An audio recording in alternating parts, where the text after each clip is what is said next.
Buono.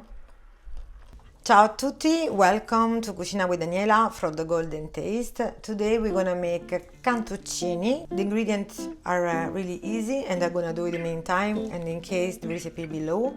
So 600 gram of flour, add sugar, 120 gram of butter, 4 eggs, yeast, 250 gram of almond oil and a pinch of salt. So we mix all together. So now our dough is ready. I'm gonna cut in 4, start rolling like this. 4. This is the cookies. You must put some sugar on the top.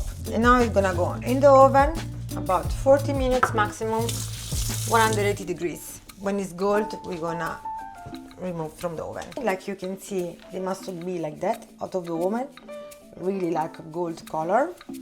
You need to let them cool down, and now we can cut. So our cantucci are ready. I hope you like this recipe. All the ingredients and process are below. Sharing and caring with your friends. Tell me what you think, if you like. Another tips, in case you can use these cookies or you eat like this, just normally, or you can dip it in a Vin Santo. You can use a Moscato or any sweet wine, or in a coffee or with a dark chocolate, like you wish. So let's try, and I hope to see you soon. Deliziosi. Ciao!